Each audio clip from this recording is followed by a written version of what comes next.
자, 반갑습니다. 여러분 안녕하세요. 박프로입니다. 자, 오늘은 1월 18일 일요일이고 내일부터 삼성전자 주가가 더 상승이 나올 만한 내용들, 또 상승이 나올 만한 나스닥 시장의 마감, 또 마이크론의 주가 폭등 이런 것들이 더욱더 우리를 기대하게 만들어 주고 있는 것 같습니다. 그래서 금요일에 거의 15만 원에 가까운 목표, 뭐 여기저기서 목표가를 뭐 15만 원 이야기를 하는데, 이번에 JP모건에서 삼성전자에 대한 목표 주가를 20만 원까지 상향하는 리포트가 나왔어요. 그래서 제가 이 부분들을 좀 설명해 드릴 거고, 또 결국에 삼성전자 개별 재료로 보면 앞으로 너무나 좋을 건 누구나 다 알고 있는 거겠지만, 결국 시장은 미국 시장이 결정을 하고요. 이 미 시장에 대한 반도체 또는 빅테크 기업들이 앞으로 더 어떤 모습을 보여줄 것인가, 이게 또 가장 중요할 것 같습니다. 여러 가지 중요한 내용들 제가 말씀을 드릴 거니까요. 여러분 영상 끝까지 꼭 시청하시길 바라겠고, 그리고 구독, 네, 그리고 좋아요 한 번씩만 눌러주시면 감사하겠습니다. 또 좋아요 눌러주신 우리 시청자분들, 구독자분들 앞으로 더더더 좋은 일들 가득할 거라고 저는 굳게 믿어요. 자, 삼성전자 일단 JP모건에서 이번에 왜 어 20만 원까지 또 목표가를 상향했을까를 보면요. 이 강력한 HBM 옵션, 그리고 메모리 상승에 대한 사이클이 장기화가 될 것이고, 그리고 목표 주가 20만 원이라는 건 이런 HBM에 대한, 결국 HBM이에요. HBM에 대한 경쟁력 강화, 또 일반 메모리 업황이 너무나 좋은 모습을 보여줄 것이고, 제가 조금 이따 말씀드릴 거지만 이 낸드 플래시까지도, 앞으로 SSD까지도 삼성전자가 더 올라갈 만한 내용들이 너무나 많이 나오고 있습니다. 그래서 뭐 EPS에 대한 상향, 또는 사이클에 대한 부분들, 또는 밸류에이션에 대한 부분들, 모든 것들을 고려해 봤을 때, 또 설비 투자나 이 주주 환원, 또는 모바일 사업부의 도전과 대응, 또는 1월 29일 실적 발표 컨퍼런스 콜에 대한 또 우리가 주목을 해야 되는 부분들이 분명히 있죠. 그래서 이런 HBM4에 대한 기대감이, 그리고 HBM이나 디램에 대한 가격 상승, 공급 부족, 이런 것들이 이 사이클, 특히나 반도체 사이클을 더 장기화시킬 것이다. 이게 핵심인 것 같아요. 반도체에 대한 사이클이 더욱 장기화가 될 것이다. 자, 그러면 주식이라는 건, 주가라는 건 영원히 오르진 않아요. 단기적인 조정이라는 것도 분명히 존재를 하고, 이런 단기적인 조정 구간들이 어떻게 나타나고 어떤 고점에 대한 시그널을 찍을 것인가가 가장 중요한 건데, 이러한 등락폭들에 대한 대응을 우리가 어떻게 해 나갈 수 있느냐, 그리고 그런 부분들을 우리가 어떻게 수익을 또 극대화해 나갈 수 있느냐, 이게 가장 중요한 거겠죠. 일단 시장의 흐름은 이런 JP모간의 상향 리포트와 함께 또 우리가 주목을 해볼 만한 게, 네, 지금 보이시는 마이크론 주가가 거의 8%대로 또 신고가를 기록을 했습니다. 또 이렇게 신고가를 기록한 이유는요, 이 메모리 칩에 대한 수요가 계속 강세가 되어갈 것이다라는 예측과 함께, 또 관계자들이 마이크론 이 내부자, 어떻게 보면은 자사주죠. 자사주를 또 매수했다는 소식들, 그리고 최근에 이 TSMC가 시설 투자에 거의 80조를 투자한다고 하죠. 이게 물론 삼성전자의 경쟁사이긴 하지만, 이 친구들이 80조를 설비 투자한다라는 건 AI 쪽, 그리고 반도체 쪽이 앞으로 장기화가 될 것이고, 이런 시설 투자를 해도 우린 충분히 앞으로 AI 쪽에 대한 강세를 분명 예상하기 때문에 이런 시설 투자를 과감하게 할 수가 있는 겁니다. 이러한 것들이 결국 견조한 펀더멘털이나 AI 수요가 계속 지속이 될 거라는 거, 이런 업계에 대한 투자 확대가 계속 되어 갈 수 있다라는 그런 반도체 지수가 올라올 수밖에 없는 그런 상황들이 만들어지고 있거든요. 자, 그래서 이 한국 iShares ETF 시장도 다시 한번 1% 가량 상승을 더 해줬어요. 신고가를 또다시 기록을 했습니다. 그리고 말씀드렸던 것처럼 마이크론 테크놀로지 주가도 또 신고가를 기록을 했고요. 그리고 반도체 지수는 1% 가량 상승이 나왔는데, 오히려 나스닥이나 S&P 500, 다우존스가 약간의 소폭 하락을 했거든요. 그래서 지금 시장은 이 반도체에 대한 강세, 또 우리나라 지수가 한 번 더 이 4,855포인트에서 더 올라갈 만한 내용들, 이런 것들이 계속 터져 나오고 있어요.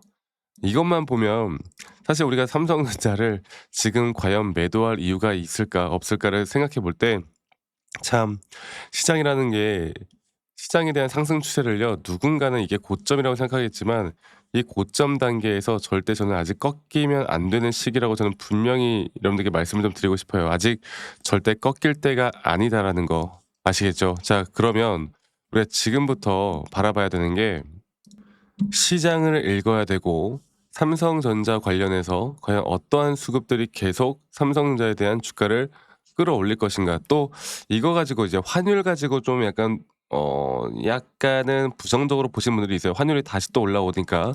근데 사실 환율이 올라올 때마다 반도체 쪽에 또 너무나 안 좋게 보면 안 되는 게요. 그 삼성전자에 대한 매출 비중은 대부분이 다 달러예요.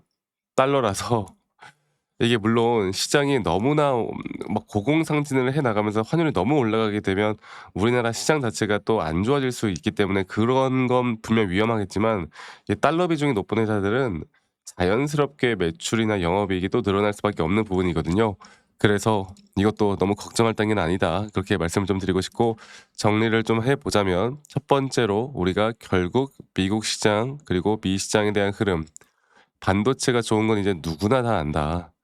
누구나 다 알고 있어요. 그러면 앞으로 미 시장이 어떤 경제 지표들에 따른 앞으로의 상승 추세가 과연 언제 꺾일 것인가. 뭐 최근에 CPI 발표도 있었고 PPI 발표도 있었고 앞으로 또 금리 인하에 대한 발표들이 있을 것이고 최근에 나왔던 내용들을 보면 뭐 관세 정책이 결국 물가 지수에는 그렇게 큰 영향을 안 미쳤고 앞으로 금리가 인상되기보단 동결이 될 수 있다는 또 긍정적인 이야기들이 계속 나오면서 이런 시장을 계속 우리가 또 주목을 해 봐야 되고요. 시장을 우리가 좀 분석해 볼 때 아직까지 추세는 상승으로 나타날 수 있다라고 보는 게 맞아요. 그리고 두 번째로는 바로 기술적인 확실한 고점 그리고 고점에 대한 확실한 시그널 이런 것들을 정확하게 판단해 나가는 게 너무나 중요합니다. 제가 차트적으로도 한 번 더 이야기 드릴 거니까 여러분 영상 끝까지 꼭 시청하시길 바라겠고요. 자, 그리고 최근 삼성을 이 고점 단계에서 특히나 이런 메이저 수급들, 외인 그리고 기관들의 이 매수 전환세가 상당히 크게 나오고 있습니다. 최근에 이 박스권 구간에서 개인들이 계속 매수를 하길래 사람들이 "아니 이거 개인들이 매수하는 이 고점은 이게 고점에 대한 신호가 아니냐." 이렇게 또 말씀들을 많이 하셨는데 개인들이 산다고 해서 무조건 주가 내려가고 개인들이 산다고 해서 무조건 주가 내려가면 여러분들 아무나 다 돈을 법니다. 절대 그러지 않아요. 2 단계에서 개인들이 매수를 집중적으로 했는데 오히려 더 높은 가격대에서 여기서 외인 그리고 기관들의 매수 전환이 확실하게 이루어졌습니다. 절대 여러분들 그렇게 쉽게 생각하지 마세요. 시장은 결국 올라갈 종목은 어떤 가격대든 간에 이런 메이저 수급들은 계속 들어올 수밖에 없습니다. 아시겠죠? 자, 그럼 과연 주가에 대한 고점은 어디일 것인가? 이제 이게 또 가장 중요한 부분이잖아요. 자, 이 죄송합니다. 이 부분들을 제가 한 번 더 이야기해 드려 보자면 제가 계속 여러분들께 강조드리고 있는 건 이 상승에 대한 삼파 고점 단계, 이 기술적인 고점에 대한 시그널이 뜨기 전까진 우린 절대 매도할 이유도 없고 매도할 수도 없다. 그리고 이러한 등락폭들은 앞으로 계속되어 갈 거고 이 삼파 고점 뒤에 또다시 나오는 조정 뒤에 또다시 올라오는 하나의 큰 파동이 끝나기 전까지 또 2026년도에는 이러한 트렌드로 앞으로 주가는 움직일 거고 이러한 등락폭을 내가 진짜 제대로 대응을 할 수 있는 사람이냐 아니냐에 따라서 이 수익률 자체가 저는 분명 달라질 수밖에 없다 보고요.